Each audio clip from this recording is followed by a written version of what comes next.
پیغام صبا لائی ہے گلزار نبی سے، آیا ہے بلاوا مجھے دربار نبی سے۔ السلام علیکم پیارے دوستو، امید کرتی ہوں آپ خیریت سے ہوں گے، اللہ تعالیٰ سے دعا گو ہوں گے اللہ تعالیٰ آپ کو خوش و خرم اور آباد رکھے۔ تو دوستو، جیسا کہ آپ نے میرے تھم نیل سے دیکھ ہی لیا ہے کہ الحمدللہ مجھے بلاوا آ گیا ہے اور میں الحمدللہ روزہ رسول پہ حاضری دینے جا رہی ہوں۔ عمرہ کی سعادت مجھے نصیب ہوئی ہے الحمدللہ۔ تو پیارے دوستو، حضور پاک صلی اللہ علیہ وسلم کے روزے کی زیارت، خانہ کعبہ میں حاضری، گنبد خضرا کے نظارے، سبحان اللہ، کیا ہی کہنے، اللہ اکبر۔ وہ کون سا ایسا مسلمان ہوگا جو یہ سب کچھ اپنی زندگی میں کم از کم ایک بار نہیں دیکھنا چاہے گا؟ خانہ کعبہ کے گرد طواف، حرمین شریفین میں 5 وقت کی نماز اور تہجد پڑھنا ہر مسلمان کی دلی خواہش ہوتی ہے، اور ہر انسان کی، ہر مسلمان کا یہ ارمان ہوتا ہے، یہ تمنا ہوتی ہے کہ اللہ جل شانہ حجاز مقدس کا سفر نصیب فرمائے۔ تو یاد رکھیے، یہ مبارک سفر اسباب کی بنیاد پر نہیں ہوتا، اس کے لیے مالک کائنات اللہ سبحانہ و تعالیٰ کے حضور گڑ گڑا کر دعا بھی ضروری ہوتی ہے۔ اس کے لیے ہمارے دل میں ایسی تڑپ ہونی ضروری ہے جس تڑپ کو دیکھ کر ہمارا خالق حقیقی ہمارا اس تڑپ کو قبول کرے اور ہمیں اپنے گھر میں بلائے، ہمیں اس چیز کی سعادت نصیب فرمائے۔ تو دوستو، آج میں آپ کے ساتھ اپنی ہی ایسی کہانی، اپنا ہی ایسا ایکسپیرینس شیئر کروں گی، ساتھ ساتھ میں آپ کو اپنی عمرے کی پیکنگ کی ویڈیو بھی شیئر کر رہی ہوں تاکہ آپ اس کو بھی لطف اندوز ہوں، اور ساتھ ہی ساتھ میں آپ کے ساتھ اپنا خوبصورت ایکسپیرینس بھی شیئر کروں گی۔ تو دوستو، ہم بات کر رہے تھے اسباب کی۔ ضروری نہیں ہے کہ اسباب ہوں تو ہی آپ جا سکیں، آپ کے دل میں ایک ایسی تڑپ بھی ہوتی ہے جو اللہ تعالیٰ کو پسند آ جاتی ہے، جو اللہ تعالیٰ جانتے ہیں کہ میرے اس بندے کے دل میں کیا تڑپ ہے، اس کی کیا خواہش ہے، تو بنا اسباب کے بھی وہ ایسے حالات اللہ تعالیٰ پیدا کر دیتے ہیں کہ آپ حیران رہ جاتے ہیں، اور ایسے معجزات ہو جاتے ہیں کہ آپ کی عقل دنگ رہ جاتی ہے۔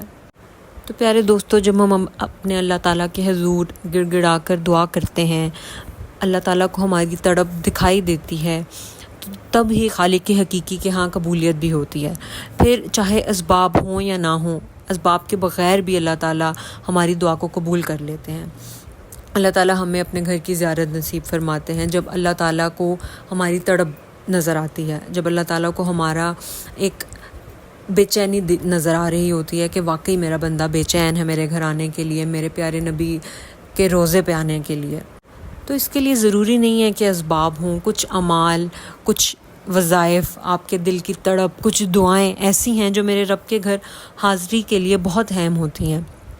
وہ جیسے ہم کہتے ہیں نا کہ بیماری میں شفا کے لیے دوا تو ضروری ہے ہی، لیکن دوا کے ساتھ ساتھ دعا بھی بہت ضروری ہوتی ہے۔ لیکن دعا تو سب ہی کرتے ہیں، اور دعا کرنے کے بھی مختلف طریقے ہوتے ہیں۔ اب جیسے ایک مثال میں آپ کو دیتی ہوں کہ اگر ہم کہیں کام کر رہے ہیں اور ہمیں پروموشن چاہیے، یا ہم چاہتے ہیں کہ ہم نظروں میں آئیں، تو ہم اس کام کو بہترین طریقے سے کرتے ہیں، اچھے طریقے سے کرتے ہیں، تاکہ ہم جس نے ہمیں پروموشن دینی ہے، ہم اس کی نظروں میں آئیں، وہ ہمیں جانے، تو ہی وہ ہمیں آگے پروموٹ کرے گا، یا ہمارا نام ہوگا، ہمیں ترقی ملے گی۔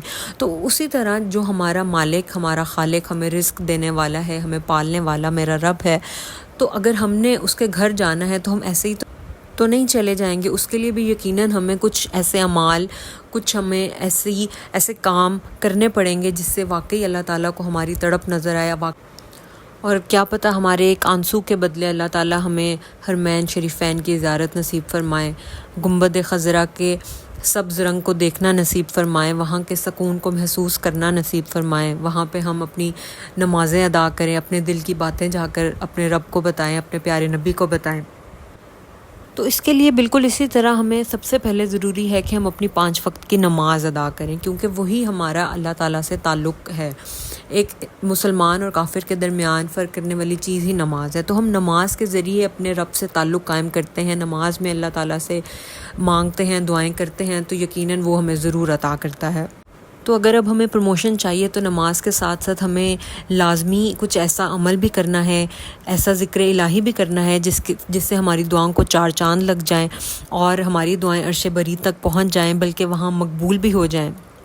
تو میرے پیارے دوستو، آج میں آپ کے ساتھ ایک ایسا ہی وظیفہ شیئر کرنے والی ہوں جس کی برکات سے کوئی اسباب نہ ہوتے ہوئے بھی اللہ تعالیٰ حرمین شریفین کا سفر نصیب فرما دیتے ہیں۔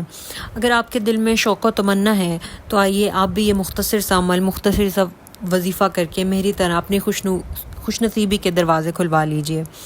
وظیفہ میں آپ کو بتانے لگی ہوں، وظیفہ آپ نے غور سے سن لینا ہے۔ اگر آپ چاہتے ہیں اس کو نوٹ کرنا تو آپ اس کو نوٹ بھی کر سکتے ہیں، میں باقاعدہ یہاں پہ مینشن بھی کر دیتی ہوں۔ تو دوستو، وظیفہ بہت ہی آسان اور بہت ہی مختصر سا ہے۔ آپ اس کو ہر نماز کے بعد آپ نے یہ عمل کرنا ہے، اور آپ اگر اس کو اپنی عادت بنا لیتے ہیں تو میں اپنے رب پہ پورے یقین کے ساتھ آپ کو یہ کہتی ہوں کہ اللہ رب العزت آپ کو اپنے گھر کی حرمین شریفین کی گنبد خضرا کی دیدار کی حاضری ضرور نصیب فرمائیں گے۔ تو دوستو، مختصر سا عمل یہ ہے کہ آپ نے 5 وقت کی نماز کی باقاعدگی کرنی ہے، اور وظیفہ آپ نے سٹارٹ اس طرح کرنا ہے کہ ہر نماز کے بعد آپ نے یہ عمل کرنا ہے۔ سب سے پہلے آپ نے پڑھنا ہے یا حیو یا قیوم یا ذوالجلال والاکرام، یا آپ نے 5 مرتبہ پڑھنا ہے، ٹھیک ہے۔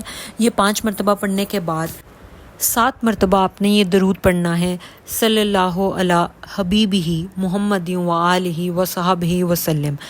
یہ میں نے اسکرین پہ مینشن بھی کر دیا ہے، آپ چاہیں تو اس کا اسکرین شاٹ بھی لے سکتے ہیں۔ میں دوبارہ آپ کو بتا دیتی ہوں، صلی اللہ علی حبیبہ محمد و آلہ و صحبہ وسلم۔ یہ درود شریف آپ نے 7 مرتبہ پڑھنا ہے، 5 مرتبہ یا حیو یا قیوم یا ذوالجلال والاکرام، اور اس کے بعد 7 مرتبہ آپ نے یہ درود پڑھنا ہے۔ 7 ٹائمز آپ نے یہ درود پڑھنا ہے، اور اس کے بعد آپ نے اپنے اللہ تعالیٰ سے دل کھول کر دعا کرنی ہے حرمین شریفین کی زیارت کے لیے۔ تو انشاءاللہ اللہ تعالیٰ میری طرح آپ کو بھی یہ سعادت ضرور نصیب فرمائیں گے۔ میرے پیارے دوستو، میں نے یہ وظیفہ صرف اور صرف 11 دن کیا ہے، اور 11 دن کے اندر مجھے نہیں پتا، میرے لیے ایک معجزے سے کم نہیں تھا کہ میں عمرے کے لیے جا رہی ہوں۔ مجھے یہ خوشخبری مل گئی 11 دن میں ہی کہ میں عمرے کے لیے جا رہی ہوں۔ تو دوستو، اصل میں یہ وظیفہ آپ سے شیئر کرنے کا مقصد یہی ہے کہ آپ سب کو بھی اللہ تعالیٰ اس وظیفے کے توسط سے اپنے گھر کا دیدار اور پیارے نبی پاک صلی اللہ علیہ وآلہ وسلم کے روزے کی حاضری نصیب فرمائے، آمین۔ یہ میری دلی دعا ہے کہ اپنے ہر مسلمان بہن بھائیوں کے لیے کہ جس کے بھی دل میں تڑپ اور عشق رسول ہے، اللہ تعالیٰ اس کو اپنے گھر کی حاضری ضرور نصیب فرمائے، اپنے پیارے نبی حضرت محمد صلی اللہ علیہ وآلہ وسلم کے روزے کا دیدار نصیب فرمائے، آمین ثم آمین۔ تو دوستو، امید کرتی ہوں آپ کو یہ ویڈیو پسند آئی ہوگی۔ ساتھ ہی ساتھ میں نے آپ کو اپنی پیکنگ بھی دکھائی ہے، اور میں آپ کو اپنے دل کی خوشی نہیں بیان کر سکتی کہ الحمدللہ میں کتنی خوش ہوں۔ اللہ تعالیٰ نے میری دعا قبول فرمائی ہے۔ میں اپنے رب کا جتنا شکر ادا کروں اتنا کم ہے کہ اللہ تعالیٰ نے مجھے اپنے گھر میں بلایا ہے، الحمدللہ۔ اور میری آپ سب کے لیے یہی دعا ہے کہ اللہ تعالیٰ آپ سب کو بھی اپنے گھر کا دیدار ضرور نصیب فرمائے اور اپنے گھر میں ضرور بلائیں۔ تو یہ دوستوں، یہاں پہ میری پیکنگ بھی مکمل ہو گئی ہے، وظیفہ بھی میں نے آپ کے ساتھ شیئر کر دیا ہے۔ امید کرتی ہوں آپ کو ویڈیو پسند آئی ہوگی۔ جزاک اللہ خیرن۔